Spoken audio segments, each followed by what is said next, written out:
Sabe aquela ideia de que para ter resultados gigantescos a gente precisa de ações gigantescas? Pois é. O livro Hábitos Atômicos, do James Clear, vem para virar essa lógica de cabeça para baixo. A gente vai mergulhar na ideia de que as menores mudanças, aquelas quase invisíveis do nosso dia a dia, são as que realmente criam transformações incríveis. É tudo sobre o poder de ser só 1% melhor a cada dia. Mas vamos combinar, porque é tão, mas tão difícil levar um hábito novo adiante. Quem nunca começou a academia super empolgado na segunda-feira e na sexta já nem lembrava mais o que era exercício? A gente começa com todo o gás, mas a motivação parece que evapora. E a resposta para isso, segundo o autor, está num erro de expectativa que quase todo mundo comete. Dá uma olhada nesse gráfico. Ele explica tudo. A gente espera que o progresso seja uma linha reta. Eu me esforço, eu vejo o resultado na hora. Simples, né? Só que na vida real, a curva é bem diferente. Ela começa devagar, quase parada, e só depois de um tempo ela dispara para cima. E é nesse vale, nesse buraco entre a nossa expectativa e a realidade, que a maioria de nós joga a toalha. A gente desiste antes da mágica acontecer. E essa citação, nossa, ela resume a ideia de um jeito genial. Pensa só. Cada martelada parece inútil. 100 vezes. Nada. Mas cada uma delas estava acumulando uma pressão ali, invisível. A 100ª martelada não fez o trabalho sozinha. Ela foi só o resultado de todo o esforço que veio antes. O sucesso é isso, a soma de um monte de tentativas que pareciam não dar em nada. E isso nos leva direto para o coração do livro. O poder de melhorar apenas 1%. Parece muito pouco, né? Quase nada.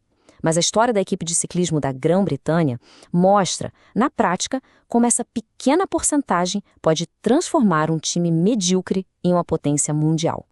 Para a gente ter uma noção do tamanho do feito, é preciso entender de onde eles saíram. A equipe britânica era, para ser bem sincero, irrelevante. Um desastre. O desempenho era tão ruim, mas tão ruim, que uma das maiores fabricantes de bicicletas da Europa se recusou a vender equipamentos para eles. Imagina só! Eles tinham medo de que associar a marca à equipe pudesse queimar o filme deles. E se a gente precisar de um número para resumir o fracasso, tá aí, 1. Uma única medalha de ouro olímpica, em quase 100 anos de história. Não era uma fase ruim, era o padrão. Eles eram consistentemente ruins. E então, em 2003, tudo muda. Eles contratam esse cara, Dave Brailsford, que chega com uma filosofia bem diferente, a agregação de ganhos marginais. A ideia era, na verdade, genial de tão simples. Vamos quebrar tudo que envolve o ciclismo em pedacinhos minúsculos e melhorar cada um deles em apenas 1%. A soma de tudo isso, ele acreditava, seria uma explosão de resultados. E quando eu digo tudo, é tudo mesmo. Eles foram em detalhes que ninguém nem imaginava.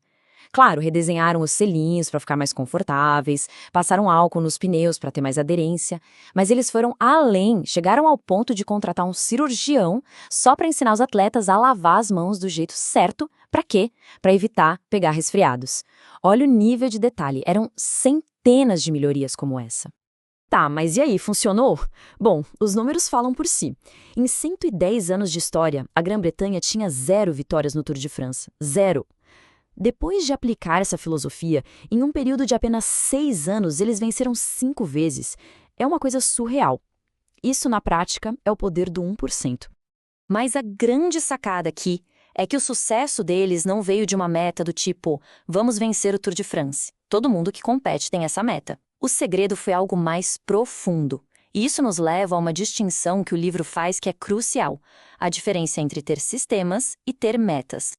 Presta atenção nessa frase. Você não sobe para atingir o nível de seus objetivos, desce ao nível de seus sistemas. É forte, né? Pensa bem. Metas são sobre o resultado que se quer alcançar.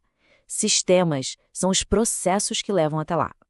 Tanto quem ganha quanto quem perde geralmente tem a mesma meta. O que realmente os diferencia? O sistema que eles seguem, dia após dia. Ok, mas agora a gente vai para uma camada ainda mais mais profunda. Talvez a ideia mais transformadora do livro inteiro. A de que uma mudança de comportamento que dura de verdade é, no fundo, uma mudança de identidade. Essa imagem ajuda a gente a visualizar isso. Pensa nesses 3 círculos. Lá fora, na camada mais externa, estão os resultados. No meio, os processos. E bem no centro, no coração de tudo, está a identidade. A maioria de nós tenta mudar de fora para dentro, mas a virada de chave acontece quando a mudança começa no núcleo, de dentro para fora. Começa com a crença sobre quem se é. Então, a lógica é essa. O objetivo não deveria ser ler um livro. Isso é um resultado. O objetivo deveria ser se tornar uma pessoa que lê. A meta não é correr uma maratona, e sim se tornar um corredor. Cada página lida, cada quilômetro corrido se torna um voto, uma prova para essa nova identidade. Não é só sobre fazer algo, é sobre se tornar alguém. E esse exemplo do cigarro é perfeito, é matador. Olha a diferença. Alguém oferece um cigarro. Se a resposta é, não obrigado, estou tentando parar, a pessoa ainda se vê como fumante, a identidade antiga ainda está ali. Agora, se a resposta é, não obrigado, eu não fumo, isso é uma declaração, é uma afirmação de uma nova identidade. A mudança na linguagem é sutil, mas a mudança psicológica é gigante. Tá, tudo isso é muito legal na teoria, né? Mas e na prática? Como que a gente faz isso tudo acontecer? Bom, é aí que o livro nos dá um mapa, um framework bem prático e direto com 4 leis para construir bons hábitos. As 4 leis são essas aqui. Primeira, torne-o óbvio. Segunda, torne-o atraente. Terceira, torne-o fácil. E quarta, torne-o satisfatório. E o mais legal é que para se livrar de um hábito ruim é só inverter tudo. Torne-o invisível, desinteressante, difícil e insatisfatório. É um sistema bem elegante. A primeira lei, torne-o óbvio, é toda sobre o nosso ambiente. A gente nem percebe, mas os nossos hábitos são disparados por pistas visuais. Então, em vez de depender da força de vontade, que uma hora falha, é muito mais inteligente desenhar o ambiente ao nosso favor. Quer beber mais água? Espalhe umas garrafas pela casa. Quer ler mais? Deixa o livro em cima do travesseiro. Simples assim. Segunda lei, torne-o atraente. Nós somos seres sociais, não tem jeito. A gente tem um desejo profundo de pertencer. Então, o jeito mais poderoso de um hábito novo pegar é se juntar a um grupo onde aquele comportamento é a coisa mais normal do mundo. Se todo mundo ao seu redor corre de manhã, a chance de você começar a correr aumenta absurdamente. É o poder da tribo. Terceira lei, torne-o fácil. Nosso cérebro é programado para economizar energia. Ele sempre vai buscar o caminho com menos resistência. A ideia aqui é diminuir o atrito. A história da aula de fotografia é fantástica. Um grupo tinha que tirar o máximo de fotos possível, o outro só uma foto perfeita. No final, o grupo da quantidade produziu as melhores fotos. Por quê? Porque eles praticaram sem parar. A repetição venceu a busca pela perfeição. E, finalmente, a quarta lei, torne-o satisfatório. O cérebro tem uma regra de ouro. O que é recompensado é repetido. O grande problema de muitos hábitos bons é que a recompensa demora para chegar. A solução? Criar uma recompensa imediata. Como o casal do exemplo que a cada vez que deixava de sair para jantar, viu o dinheiro da viagem dos sonhos aumentar na conta.